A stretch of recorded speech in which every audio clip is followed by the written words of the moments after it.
Muy buenas a todos. Hoy tenemos el placer de hablar con Fran Reyes, periodista especializado de ciclismo en relevo. Un placer tenerte por aquí, Fran. Hola Roque, el placer es mío. Un saludo para todas las personas que nos estén viendo. Bueno, ya teníamos pendiente de hacer esta entrevista, esta charla, pero por A o por B, pues bueno, la tuvimos que ir aplazando. Pero bueno, al final ya estamos aquí y ya os la traemos. Sí, tío, ya era hora. La verdad que he sido peor que un político, tío, con mi agenda y con mis movidas diversas. Estoy pasando una época en mi vida bonita, pero movida, y eso te ha acabado afectando a ti directamente, lo siento. Nada, nada. Mejor que sea bonita y movida que una vida pues más aburrida, que yo creo que a los que estamos en este mundillo nos mueve un poco más la chispa y el tener que estar haciendo cosas. A veces serán mejores o peores etapas, pero yo creo que el hecho de estar ocupado es clave en este sector. Mm. Sí, pero ahí, Roque, te voy a decir esto como viejo. Yo echaría de menos, a mí me gustaría estar un poco menos ocupado, y especialmente porque siento que el tener tiempo libre favorece mucho la creatividad y el poder dedicarse a otras cosas que no sean exclusivamente el trabajo o las obligaciones que tenemos adquiridas en nuestra vida personal Sí. es muy bueno de cara a fomentar que lo que hacemos tenga sentido más allá del día inmediato, creo.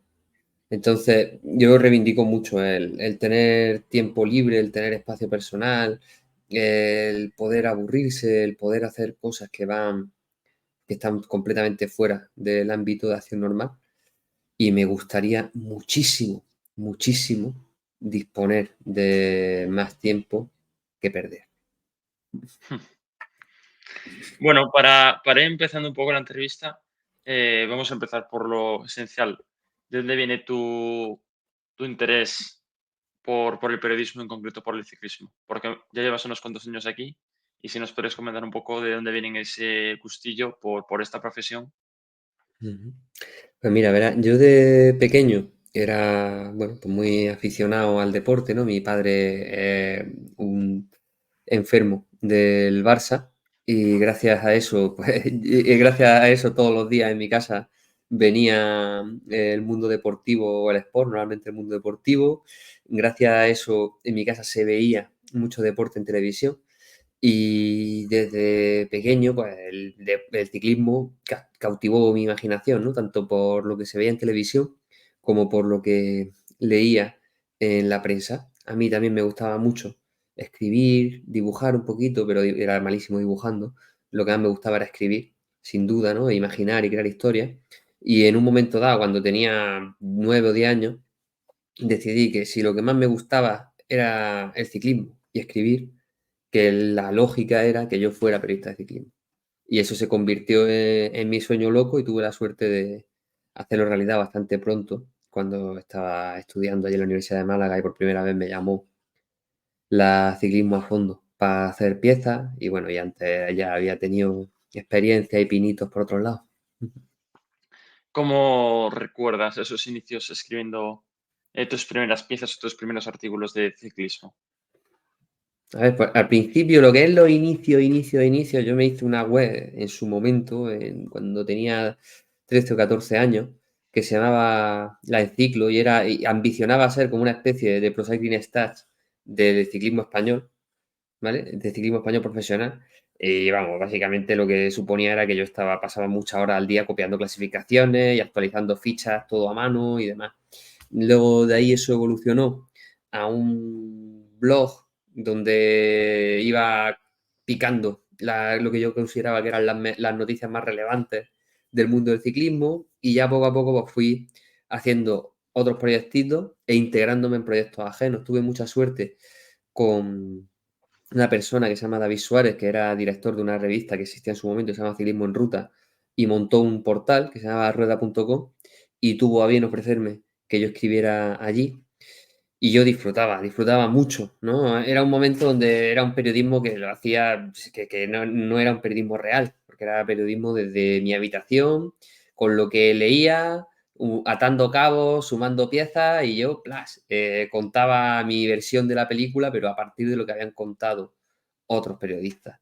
Ya con el tiempo, poco a poco, pues uno va madurando, accediendo a las fuentes, haciendo entrevistas, ¿no? Recuerdo, yo que sé, pues ir a entrevistar a, a Gerald Schiolek a un hotel de Roquetas de Mar en un día de descanso de la Vuelta a España, después de quedar con él de una manera súper cutre en una meta en algún lugar de la provincia de Murcia, que me acompañara un colega por acompañarme, ir en autobús, pasear por ahí y perdernos buscando el hotel, y luego llegar y hacer una entrevista que aquello, vamos, o sea, no lo he vuelto, o sea, no sé dónde estará, pero si la volviera a escuchar seguramente sería vergonzosa, ¿no?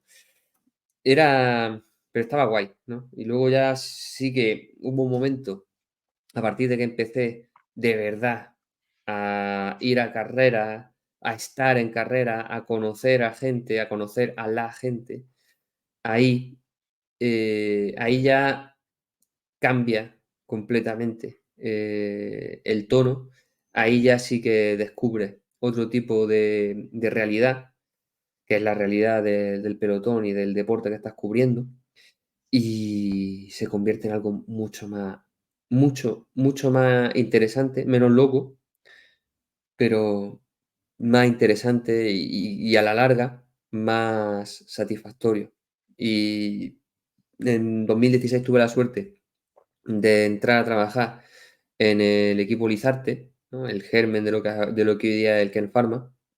Estuve 6 años en el equipo, pude, bueno, participar, estar presente en esa evolución del equipo, desde el pequeño equipo amateur hasta el equipo profesional que hoy día, y aquello también me aportó muchísimo, ¿no? Yo lo tengo tuiteado y fijado, ¿no? Digo, los mejores años de mi vida, no porque sean los mejores años de mi vida en términos absolutos. Creo que ahora mismo estoy en el mejor momento de mi vida en términos absolutos.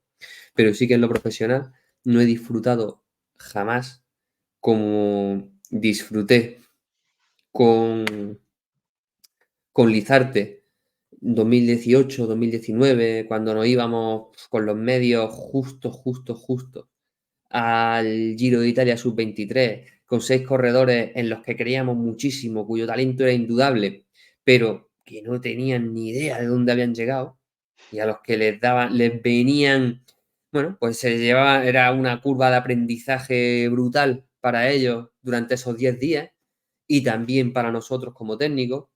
Yo esos momentos los recuerdo con una intensidad tremenda. Ahí fue donde aprendí, creo, la realidad auténtica del ciclismo, del ciclista y del técnico. Y bueno, después de eso ya todo lo que venga es simplemente, pues, es levedad, ¿no? Es seguir contando, intentar hacer algo, pues, para que el ciclismo se construya, pero nunca va a ser tan intenso como lo que viví con Lizarte, creo.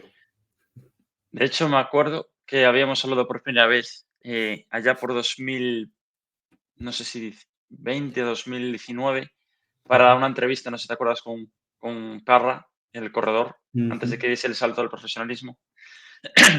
Y yo te quería preguntar, hace unos años que lo dejaste el equipo. ¿Cuál Mm. fue el motivo? No, no, o sea, no fue exactamente que yo dejara el equipo, sino que, hablando de una manera muy clara, tuve problemas con el patrocinador, y a raíz de eso lo mejor era que yo no siguiera en el Claro. equipo, hablando rápido. Mm. Bueno, por lo menos disfrutaste de unos años de mucho aprendizaje y años muy Ujú, buenos en esta profesión.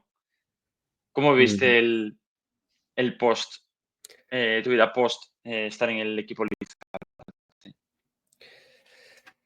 Bueno, pues a ver, o sea, ha sido una época muy chula, ¿no? Y está siendo una época muy chula. Yo he tenido muchísima suerte, ¿no?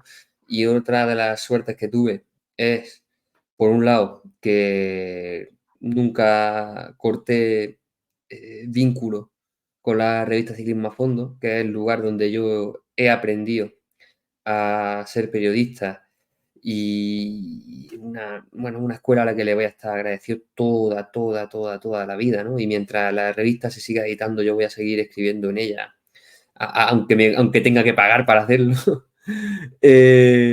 Luego,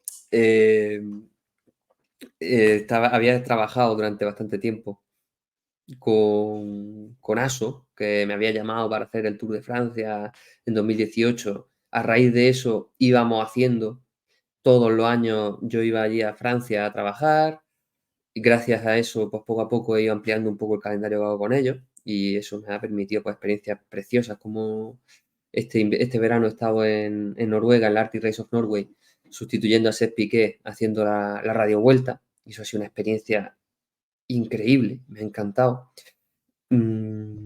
Digamos que disfrutas del ciclismo desde otro punto de vista, eso te ayuda a completar la perspectiva.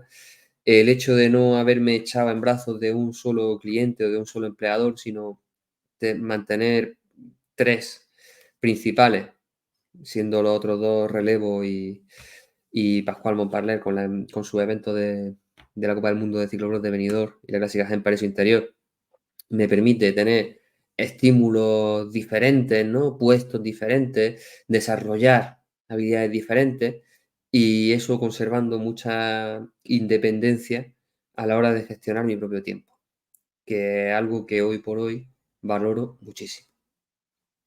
O sea, ahí priorizas más el tiempo que otra cosa. Hoy sí, hoy y en esta conversación sí, ¿sabes? Pero también porque bueno, estamos en postemporada, ¿no? Estamos en un momento relativamente tranquilo, es el momento de hacer un poco de reset, de pensar en cómo quieres que sea tu año y también tu vida. Y la conclusión a la que llegué en su momento era que lo que priorizaba era la serenidad y vivir lo más sereno posible. Y en ese aspecto, pues por eso es por lo que también pienso mucho en el tiempo, ¿no? Y pienso mucho en el lujo que tengo de que cuando mi familia me necesita, ¿no? Puedo ir y estar con ellos.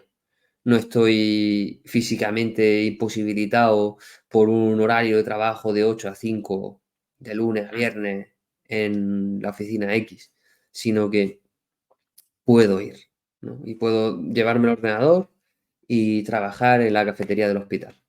Pues bueno, eso para mí ahora mismo es algo valioso y a lo que no me gustaría renunciar. Sin duda. Y volviendo unos años atrás, te quería preguntar cómo viviste tu primera gran vuelta, cubriéndola como periodista.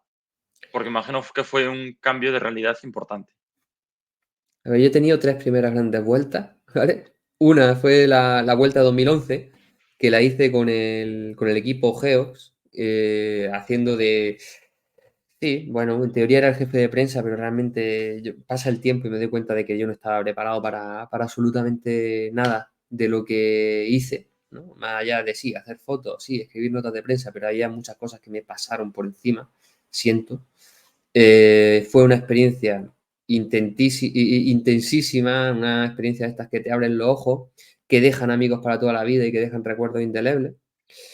Luego, mi primera gran vuelta fue la vuelta de 2016, que esa la recuerdo con un cariño del copón, porque la hice con un gran amigo que se llama Víctor Martín, que ahora está escribiendo en el diario La Razón. Él y yo habíamos hecho varias carreras juntos y demás en el pasado. Él también estaba ambicionando especializarse en periodismo ciclista. Y bueno, pues aquel año nos liamos la manta a la cabeza y juntando mis clientes con los suyos, logramos que nos salieran las cuentas para no perder pasta y nos echamos al monte. Y fue una vuelta que vivimos desde la miseria más absoluta, viviendo en hoteles o sea, durmiendo en hoteles horrorosos. O sea, yo he visto buffets de hotel Roque que no le deseo a nadie, ¿sabes? No le deseo ni a mi peor enemigo. Hemos entrado en habitaciones donde inmediatamente nos ha recibido una cucaracha. Hemos hecho, o sea, hemos vivido, o sea, aquella vuelta la vivimos desde la precariedad más absoluta y un gratísimo recuerdo de la amistad que fortalecimos Y luego también, pues, de que profesionalmente fue muy interesante, abrimos muchas puertas que hoy por hoy continúan dándonos alegría y, y bueno, aquella fue una experiencia también gratísima, aunque fuera dura. Y luego la primera gran vuelta que hice fue el primer Tour de Francia que hice con ASO en 2018 y aquello fue descubrir otro mundo, ¿no? Fue descubrir que se podía cubrir una gran vuelta con dignidad. Sobre todo fue el poder disfrutar de un trabajo en el que no tenía que estar preocupado. Porque cuando estás trabajando como autónomo, a veces te da la sensación de que estás jugando el pellejo en cada pieza, de que te faltan 200 euros y tienes que encontrar 200 euros como sea y tienes que vender una pieza como sea para sacar esos 200 euros. Y, y en cambio, cuando vas trabajando con una organización, además con una organización tan estructurada como EASO, La resulta, tranquilidad. claro, vas tranquilo, no vas pensando en otra cosa que no sea en hacer tu trabajo y además tu trabajo está bien delimitado, no tienes que extralimitarte, ¿no? Porque es muy habitual que vaya, en mi caso por lo menos, ¿no? Que voy como periodista, pero llevo la cámara de fotos y me pongo a hacer fotos. Cosa que igual no debería de hacer porque para eso existen los fotógrafos, ¿no? No es muy Mm. habitual que estés trabajando en una organización más pequeña y de mil amores, pero te tienes que encargar de cosas que no corresponden con específicamente la comunicación.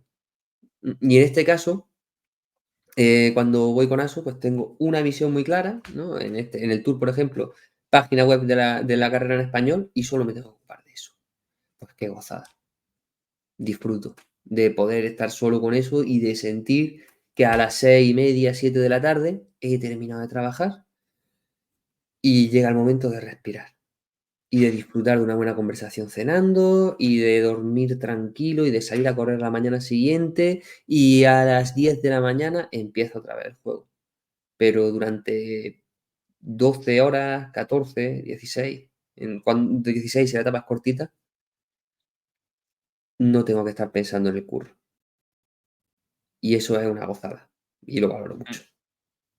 Eso o sea, tener que escribir en una web, sacar las fotos de turno, luego tener que editarlas, o luego tienes que grabar vídeos, hacer tantas cosas, al final eso llega un punto que es inviable. Y aparte que si fuese eso durante 21 días, yo creo que acabas quemando mucho a la gente.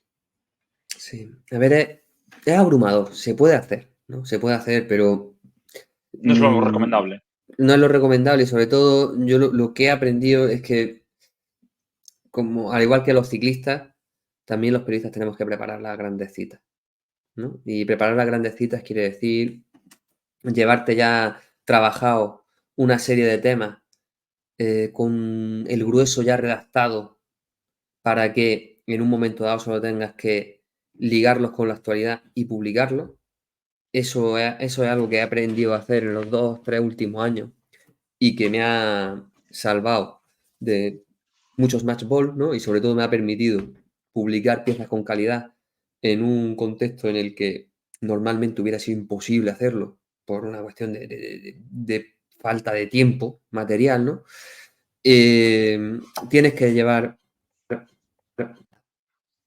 tienes que llegar preparado a una gran vuelta. Y una vez ya has preparado la gran vuelta de antemano, ¿no? O la gran cita de antemano, también he encontrado que es muy, muy, muy beneficioso el preparar los días, el día previo. Decidir el día previo con quién vas a hablar en la salida del día siguiente. Decidir el día previo de qué van a ser tus piezas, documentarte antes de hacer las entrevistas, que eso es ABC, eso es básico del periodismo, pero cuando estás en el contexto de una gran vuelta, resulta que hay un día que ves a un ciclista random, ¿no? A Carl Hagen, que va el séptimo de la general, y dice, oh, qué interesante, voy a hablar con él, voy a buscarle. Y va y le busca en la salida y le hace una entrevista que se queda, que es nula, o sea, nula, perdón, que me ha salido en francés, que es muy vana porque no te has preocupado de leer antes 3 entrevistas con Carl Hagen de los 2, 3 últimos años, en los cuales te puede explicar mucho más sobre su contexto, sobre sus circunstancias, sobre si sus padres tienen una granja de renos, sobre si se rompió la clavícula, se rompió la clavícula 2 meses antes y ha llegado preparado de chiripa. Toda esa preparación, toda esa documentación es lo que permite que las piezas sean mejores. Y te digo más, ¿no? A veces cuando tienes, bueno, una serie de objetivos definidos de con quién quieres hablar o sobre quién quieres o sobre qué quieres publicar un reportaje, también eso te posibilita tener conversaciones casuales, sin pretensiones, con colegas, con amigos que no tienen por qué ser compañeros de este hombre o de este protagonista o tal, y que te dan, y que por esa conversación casual te dan una clave que es la que hace buena la pieza. Y siguiendo con el tema de la actualidad, te quería preguntar, ¿cómo crees que ha cambiado el papel de los jefes de prensa en la actualidad? Porque 10 años atrás, 15 años atrás, yo creo que comparado con ahora, su papel era mínimo. Y a día de hoy, a los que queremos entrevistar a los corredores, pues el jefe de prensa se ha convertido en un protagonista en este tipo de asuntos. Al final, Roque, ha habido, mira, yo tengo la sensación de que en los últimos 10, 15 años, por lo menos desde que yo llegué al periodismo, ha habido un trasvase enorme de recursos y consecuentemente de talento entre los medios de comunicación y las entidades. Cuando yo empecé en el ciclismo, la figura de jefe de prensa era algo, pues bueno, no te voy a decir que era irrelevante, pero Pero sí que casi. había pocas instituciones, ¿no? Pocos equipos, pocas carreras que tuvieran un jefe de prensa con cara y ojo, ¿no? Y entonces, ¿qué ocurría? Pues que tú ibas directamente al protagonista, etcétera, etcétera. Esos ya son recuerdos que tú cualquiera te puede contar. Ahora todo el mundo tiene un jefe de prensa, ¿no? Todo el mundo sabe que el papel del jefe de prensa es muy importante. Primero, porque tienes que tener a alguien que estructure el mensaje del equipo, que sea capaz de crear una historia en torno a la institución y contársela al público en las plataformas propias y o a los medios de comunicación que se acerquen a él. Eh, que tengan un... ¿Cómo de protagonistas son? Pues es que yo creo que es que son protagonistas en su justa medida, ¿no? Por supuesto que hay ejemplos, ¿no? Pues, tanto gente que es excesivamente celosa de su trabajo y puede convertirse no en una ayuda, sino en un obstáculo para el periodista, y personas que ponen su énfasis en otros aspectos de la comunicación y se olvidan del periodista que tiene que operar de forma autónoma. Claro, hay ejemplos para todos los gustos. Yo, Por lo general, yo fíjate, dime, dime. yo soy muy joven y, y ya me ha pasado un poco de todo. O sea, he tenido Ujú, contactos con jefes de prensa que han sido excesivamente de que pedirle por favor casi de rodillas o decirle, oye, solamente 3 minutos hablar con X corredor y ni de coña. En cambio, hay otros que me han dejado, pues incluso hablar con casi quien quiera.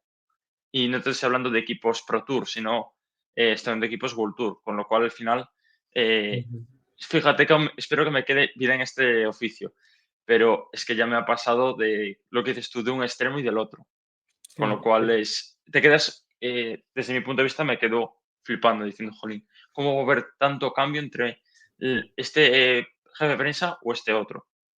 Y da Ujú, igual que el equipo que sea.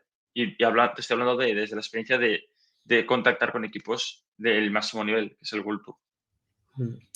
Es que ya también depende mucho de las personas, Roque. Y depende tanto del tipo de persona que seas tú, como periodista, como interesado, y del tipo de persona que sea el jefe de prensa. A veces conexión interpersonal te facilita mucho las cosas y hay ocasiones en las que todo lo contrario, ¿no? Pues no tienes química, no tienes feeling y eso provoca pues, que dices, "Bah, pues igual es que me sale más rentable saltarme al jefe de prensa e ir directamente al protagonista porque esta Sí, persona no me va también a lo tengo ayudar", hecho. Porque al ¿no? final lo que decías tú, para Eso mí es. muchos de ellos son un obstáculo. Al final dices tú, es más fácil hablar yo con el corredor diciéndole, escribiéndole por Instagram, escribiéndole por WhatsApp o hablando con un tercero para que hable con él, que al final hablar con el jefe de prensa. Gano en tiempo y gano en, en rapidez. Y aparte a Ujú, veces el propio corredor quiere, pero el que no quiere ujú. es el jefe de prensa. Me ha llegado a pasar. Claro, Entonces pero es es un que poco ahí raro. también, Roque, lo que hay que comprender y respetar el trabajo del jefe de prensa, ¿no? El Sí, jefe eso de prensa también. a veces es que tiene que decirte que no, por circunstancias difíciles de explicar, ¿no? Hay veces que te piden los patrocinadores que retengas ciertas entrevistas, hay veces que te la pide la lógica, que sabes que ese ciclista o ese protagonista está caliente por H o por B y que es mejor que no hable, que hable mañana, que hable pasado, ¿sabes? Que tiene Hmm, circunstancias personales. Hay 1000 razones por las que puede no ser conveniente y tú como protagonista no tienes la perspectiva que debe de tener el responsable de comunicación, que es el que tiene que ver el largo plazo y ver cuándo es más interesante que tú hables. Luego, y te sumo también otra cosa más, pero que bueno, estos son casos súper particulares. hmm. A veces también te puede ocurrir que el protagonista al, al periodista le dice que sí, y luego habla con el jefe de prensa y este jefe de prensa dile que no. También. ¿Sabes? Y te toca como jefe de prensa ponerte la máscara de, oye, que no. Pero es que me ha dicho el que sí, sí, sí. ¿Sabes? Que a mí me tocó, o sea, y en la vuelta del Geo me tocó una de esas y fue horroroso, o sea, fue una noche horrorosa. Y una noche horrorosa bueno, porque aquello son circunstancias muy complicadas. Pero te toca y dices, ¿qué hago?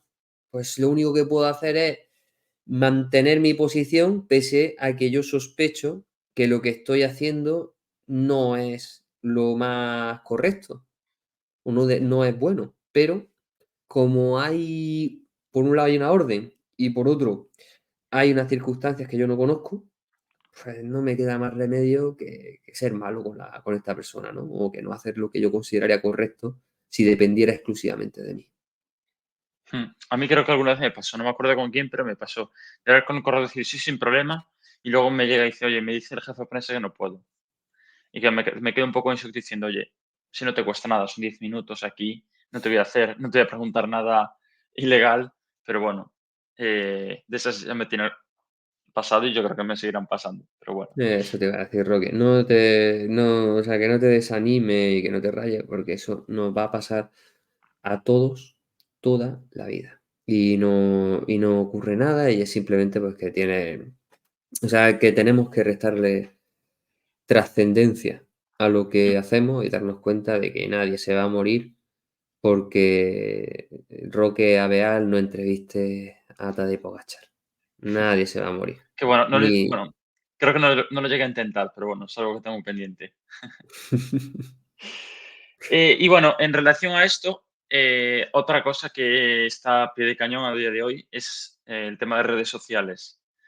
¿Cómo crees que ha afectado las redes sociales al periodismo? Porque ahora se está viendo que están haciendo una nueva corriente de este oficio que es diferente a lo que hacíais anteriormente.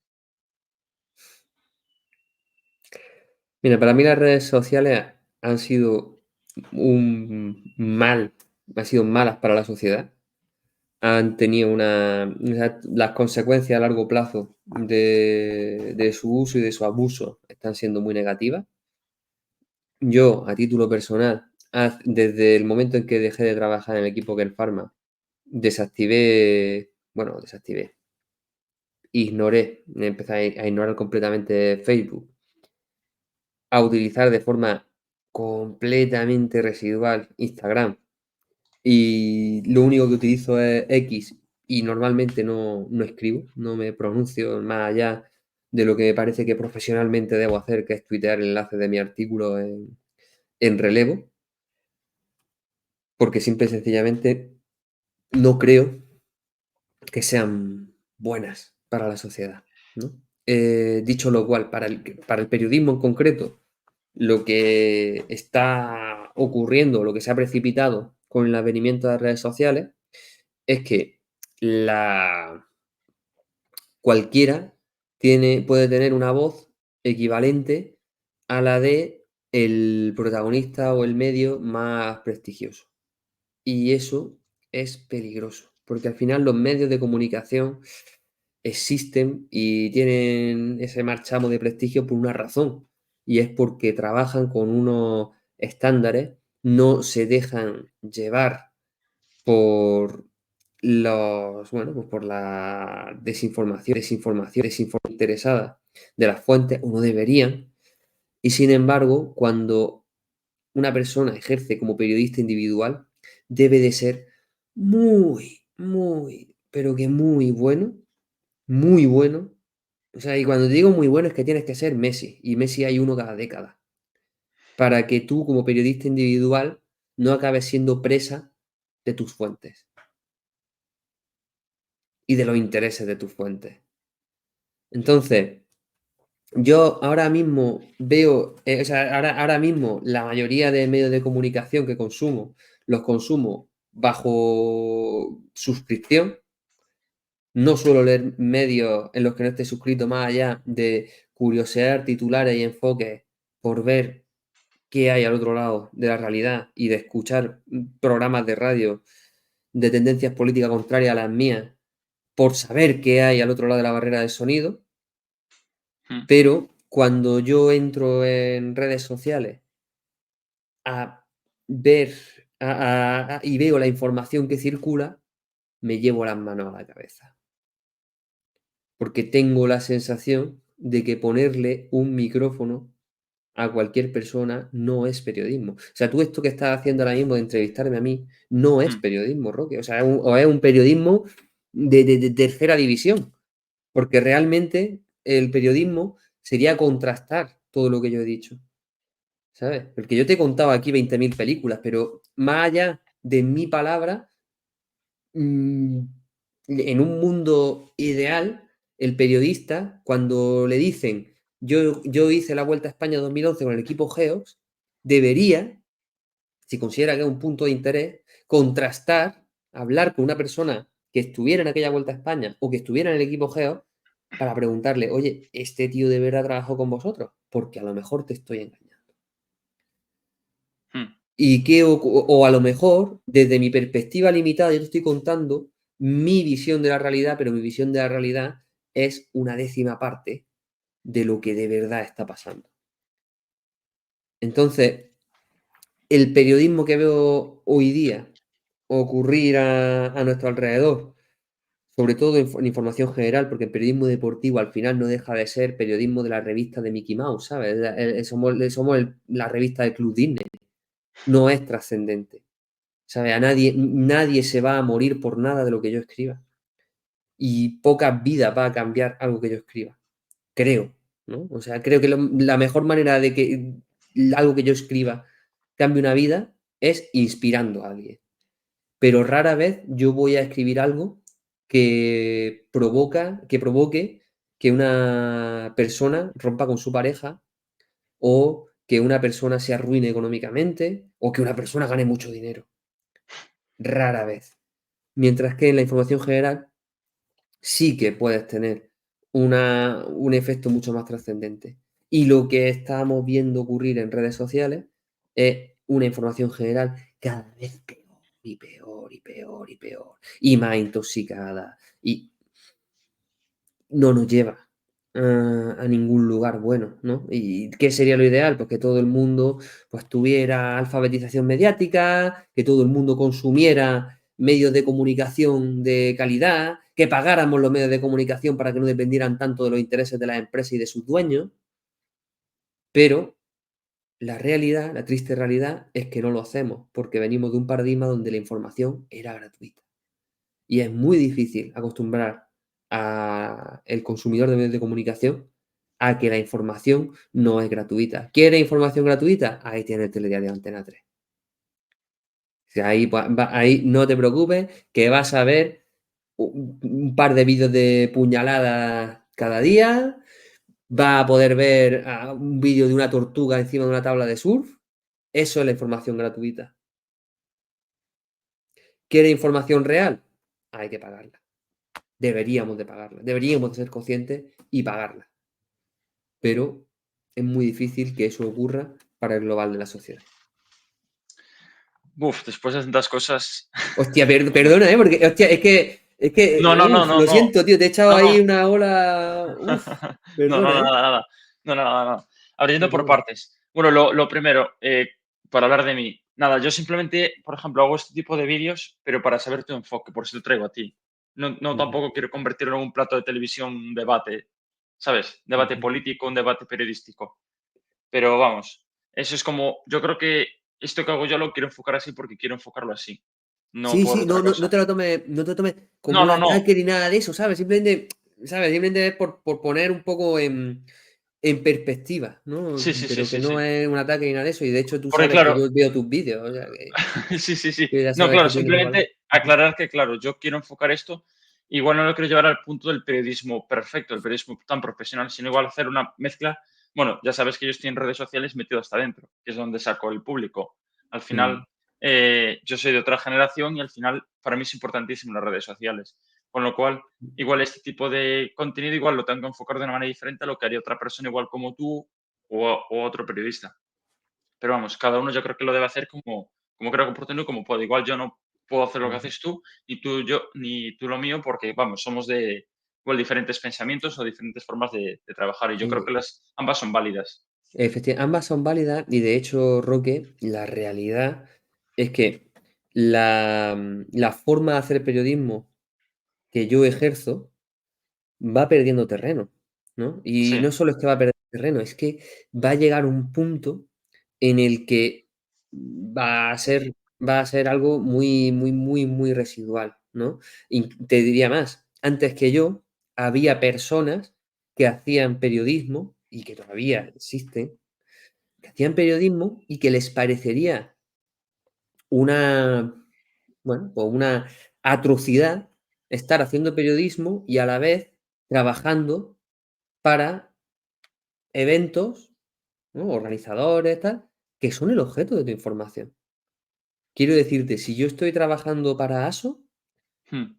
¿con qué credibilidad tengo a la hora de analizar, por ejemplo, un incidente en una carrera, ¿no? Si, por ejemplo, hay una durísima caída en la París-Niza y la gente dice que es por la señalización, ¿quién soy yo para hablar de eso? ¿Qué legitimidad tengo? Yo en ese aspecto, lo que a mí me salva, entre comillas, o como yo me salvo en mi cabeza, Sí. es porque me inhibo. Cuando siento que el tema, que yo tengo un conflicto de intereses a la hora de hablar sobre un determinado tema, me inhibo y no escribo. Y como tengo la inmensa suerte de que tanto en ciclismo a fondo como especialmente en relevo, tengo compañeros que son más buenos que yo y que son perfectamente capaces de abordar estos temas en los que yo me tengo que inhibir por una cuestión deontológica, y la deontología es algo súper personal, en mi paradigma deontológico es así, pues oye, no tengo problema. Pero sin embargo, habría periodistas de una generación anterior que me descalificarían automáticamente y me dirían que es que si yo estoy trabajando para ASO, ¿no? Si uno de mis clientes es ASO, yo no puedo contar carreras de ASO. En absoluto. Yo no puedo escribir sobre nada en lo que tenga que ver ASO. Y me parecería una deontología legítima. ¿Qué ocurre? Pues que los tiempos van cambiando. Ahora mismo yo soy la generación de los que tienen 30, 40 años, tú eres la generación de los que tienen 20 años, y te digo, Roque, tú tienes más futuro que yo. Tu forma de hacer contenido tiene más futuro que la mía. dentro de 10 años, lo que yo te estoy diciendo a ti, se lo dirás tú a otra persona, que habrá comprendido la nueva plataforma o el nuevo paradigma mejor que tú. Mm. Y es ley de vida, tío. Es que es ley de Sí, vida. sí, A efectivamente. todos somos cazados y cazados y a todos nos va pasando la realidad por encima. Mm. Bueno, cuando llegue ese punto ya tendré unos cuantos años más y Sí. será, serán otros tiempos, pero bueno, al final va a tocar y, y como a todos, eso es así. Ujú. Así Y es. nada, cambiando un poco de tema, dejando un poco el tema periodismo, tema redes sociales, te quería preguntar por el ciclismo actual. ¿Cómo lo ves comparado con ese ciclismo en el que empezaste a trabajar con esa vuelta de 2011 a este nuevo ciclismo con las nuevas figuritas, Pogačar, Renko y demás? Mm. A ver, yo creo que es un ciclismo mucho más divertido que el que yo conocí, más emocionante, las carreras son carreras más completas.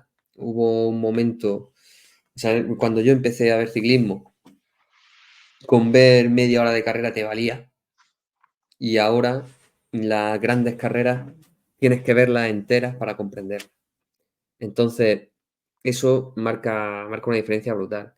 El cambio de paradigma que ha habido con el advenimiento de las nuevas teorías de entrenamiento y sobre todo de nutrición ha sido también buenísimo porque nos permite ver un espectáculo real y legítimo todos los días en una gran vuelta. Entonces, creo que, creo que es un ciclismo sublime. Ahora mismo estamos viendo un ciclismo sublime y a estrellas que vamos a recordar durante décadas. Quizás, no sé tú, pero a mí me da la sensación de que a veces es un poco aburrido con Pogačar, hasta cierto punto. Y creo que yo no soy el primero que lo dice, sino algún otro más. Pero Sí. vamos. No, yo lo puedo comprender, ¿sabes? Y lo puedo comprender también porque, a ver, yo te digo, yo acabé la temporada, ¿no? También por circunstancias personales. Yo acabé la Vuelta a España. Ya la Vuelta a España, ya la última semana de Vuelta a España, yo no tenía ninguna ganas de verla. Y cuando acabó la Vuelta, desde que acabó la Vuelta, he visto carreras contadas, ¿no? Con los dedos de una mano. Y en buena parte, 90% de la razón ha sido que no tenía ganas de ver ciclismo, que estaba pensando en otras cosas. Y luego ha habido un 10% que ha tenido que ver con el hecho de que la inmensa mayoría de carreras, bueno, la inmensa mayoría, buena parte de las carreras que podría haber visto, sentía que estaban decididas de antemano, estaban sentenciadas en favor de Pogačar porque, por un lado, la superioridad física y por otro lado, cómo le ha, bueno, comido la moral, ¿no? Cómo ha convencido a todos sus rivales de que él es infinitamente mejor, Mm. pues provocaba que fueran carreras sin competición, ¿no? O donde se competía por el segundo, el tercer puesto. Y Yo ya puedo comprender que a lo decían los corredores antes de empezar. sí, Cuando pasa eso dices tú, bueno, pues ya poco más que añadir, la verdad. Y luego, claro, pasaba lo que pasaba. Pero es que si ya empiezas con la mentalidad de, bueno, voy a ver quién es mi rival para hacer el tercer puesto, digo yo, oye, no es ujú, lo ideal. Y para el espectador menos todavía, claro.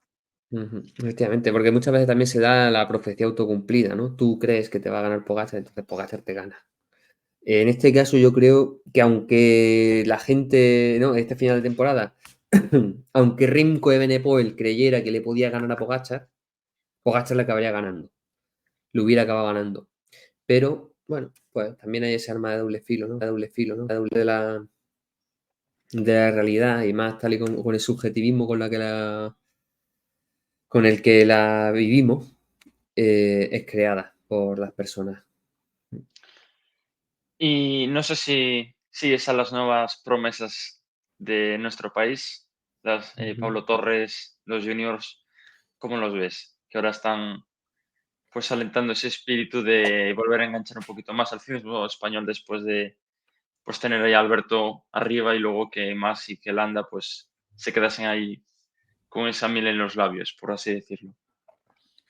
Hombre, a mí me parece que tenemos una generación ilusionante, ¿no? En primero de sub-23 y en segundo de juvenil, También la generación que este año es el primero de juvenil va a ser muy buena, ya simplemente por un, entre comillas, contagio, ¿no? Porque al final competir con Adrià Pericas significa que tienes que medirte con Adrià Pericas y te obliga a estirar el motor, ¿no? Vienen unos años de muy buen nivel medio. Para que ese nivel medio se consolide, es capital que los equipos Pro Team que existen hoy día se mantengan, ¿no? De hecho, pienso que en 1 o 2 años va a haber hueco para otro Pro Team, para que exista otro Pro Team, ¿no? A nivel de talento. Hace 3, 4 años, esto es un juicio bastante severo. Hace 3, 4 años había más equipos que ciclistas. Ahora estamos en un equilibrio saludable donde hay tantos huecos como ciclistas capaces de rendir a largo plazo en profesionales y dentro de poco vamos a llegar se van a cambiar las tornas, ¿no? Y va a haber un momento en el que va a haber más ciclistas que equipos otra vez.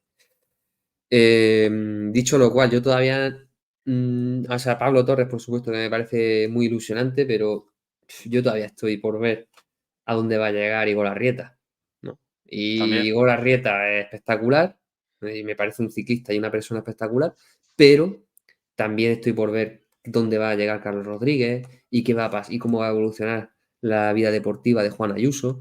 Digamos que no creo que Torres o Pericas o Héctor Álvarez vayan a pasarles por encima, sino que, bueno, pues van a llegar como mínimo a su nivel, al nivel que tienen actualmente los Rodríguez, Ayuso, Arrieta, García Pierna y demás corredores, ¿no? Y Castrillo van a llegar a ese nivel y ya habrá que ver, el tiempo les pondrá en su sitio, de si son capaces de superarles, de ver cómo evolucionan los que ya están en profesionales, pero creo que en general el ciclismo español tiene una hornada muy, muy, muy buena y vamos a disfrutar de una época donde vamos a tener muy buenas victorias, ¿sabes? Y además victorias en carreras muy diferentes, porque las carreras que puede ganar Juan Ayuso son distintas de las que va a ganar Iván Romeo.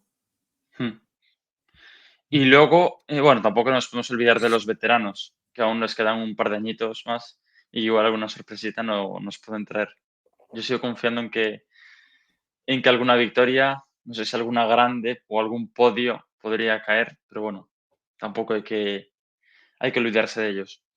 Y Ujú. luego hay otro rumor, no sé si has escuchado, que igual la categoría LT Sub-23 en España, pues no sé si va a desaparecer, pero sí que se está viendo que está perdiendo fuelle, están desapareciendo varios equipos.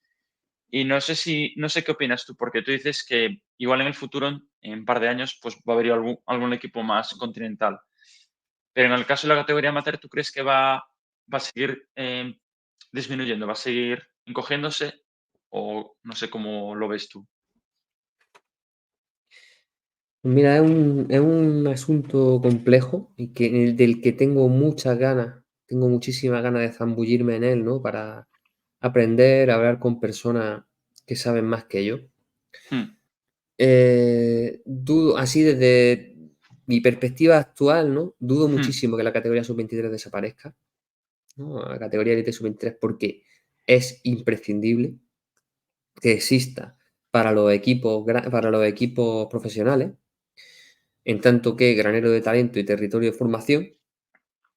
De hecho, yo te diría que es una de las grandes cualidades diferenciales y ventajas competitivas que tiene el ciclismo español con respecto a otros entornos, y es que aquí en España un sub-23 de primer, segundo año que esté estudiando en la universidad a la vez que monta en bici puede acabar el año con 40 días de competición, estando durante el curso sin conducir más de 3 horas de ida, y luego otras 3 horas de vuelta, claro. Y en verano haciendo un par de carreras por etapa por cualquier lugar de la geografía. Eso es una fortuna que en el caso de los vascos es mayor si cabe, porque si el radio de cualquier ciclista son 300 kilómetros, para un ciclista vasco son 100 o 150, por lo cual es perfectamente compatible la vida de un estudiante con la vida de una persona, con la vida de un ciclista. Eso es una ventaja competitiva enorme a la que no deberíamos de renunciar. Luego, sí que veo que, por suerte o por desgracia, la sociedad cada vez está ganando de complejidad y complejidad y complejidad. Una carrera ciclista es algo complicado de organizar, aunque solo sea porque tienes que cortar carretera. Y ahí, pues, dos opciones. O tiramos de creatividad para que lo que antes, ¿no? En el calendario vasco, por ejemplo, era muy habitual, pues, hacer 80 kilómetros en línea y 3 vueltas a un circuito de 20, ¿no? O 5 vueltas a un circuito de 30 kilómetros, por decirte, ¿no? O sea, me estoy inventando cifras. Hmm. Pues igual es que ya no nos va a quedar más remedio que hacer circuitos, ¿no? O que tirar más de circuitos por el mero hecho de que ciertos cortes de carretera van a empezar a ser inviables. En Guipúzcoa hayan tenido este año problemas enormes para sacar adelante el calendario de base, y es algo que creo que es posible que se vaya extendiendo a otras provincias y comunidades. Entonces, hay que ser creativos con el formato de las carreras para intentar que estorben lo menos posible y requieran el menor personal humano posible, que esto que te estoy diciendo no es la fórmula Coca-Cola, ¿eh? Es algo que yo creo que todos los organizadores han reflexionado en algún momento y reflexionan cada invierno cuando piensan en la carrera del año siguiente. Y probablemente a nivel de equipo, creo que van a acabar, van a acabar que vamos a acabar que tener que recurrir a la fórmula que ahora, que llevan años utilizando en Italia y que ahora está empezando a ensayar Francia, que es distinguir entre los continentales los equipos de categoría continental, tercera división mundial, profesionales y no profesionales. ¿Para qué? Para que haya equipos con licencia continental, ¿no? Pues equipos de un cierto empaque que puedan completar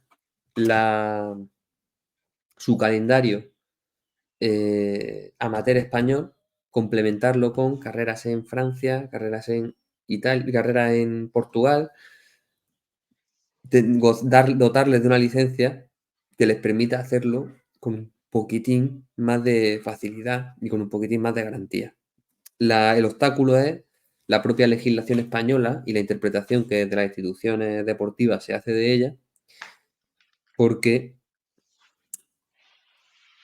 ahora mismo se supone que no puedes competir en el pelotón profesional si no eres profesional. Y bueno, en fin, eso son ya cosas más complejas, Roque, perdona que no te quiero abrumar con Nada, nada. gilipolleces de derecho deportivo, gilipolleces no, perdón, con explicaciones de derecho deportivo, pero creo que va a ser necesario, ¿no? Pues que algunos equipos amateur puedan acceder a la licencia continental para completar el calendario, sobre todo con vista a tener una mayor visibilidad y que gracias a esa visibilidad los patrocinios sean sostenibles, no ya rentables, sostenibles. Y nada, para terminar, ¿algún consejo que le quieras dar a nuestros oyentes por si quieren dedicarse a este mundillo, al del periodismo especializado en ciclismo? A ver, para ser periodista de ciclismo, yo creo que el mejor consejo es simplemente disfrutarlo e ir a todas las carreras posibles, ¿no? Porque en las carreras es donde te das cuenta de cuál es la realidad del mundo del ciclismo, y eso te ayuda después a comprender tanto los grandes escenarios como los más pequeñitos. Formarse como periodista es muy importante. Yo en un momento creía que la carrera de periodismo era absurda y que básicamente para mí había sido una licencia de pegarme 4 años tranquilito en Málaga. Y, y conforme más pasa el tiempo me doy cuenta de que lo que aprendí allí, tanto por también la amistad y demás, ¿no? Pero que también aprendí cosas muy importantes, que es necesario que seamos muy conscientes del poder que tiene la información hoy por hoy y lo importante que es producir información de calidad y que sea útil para el público y no solo entretenida. Entonces, los consejos serían esos dos, básicamente. Por un lado, estudiar periodismo para ser más consciente de lo que supone tener un altavoz mediático y por otro, ir a muchas carreras para conocer cuál es la realidad del deporte. Pues nada más, Fran, gracias por este rato, gracias a nuestros oyentes y nada, suerte para los próximos años, que te queden. Gracias, gracias, Roque. Un placer hablar contigo y disculpa que hayamos tardado tanto en realizar esta entrevista, que incluso esta mañana te haya tenido un cuarto de hora esperando que no debería Nada, haberlo hombre. hecho, pero bueno, las circunstancias. Nada, gracias a todos y hasta otra. Chao, chao. Chao.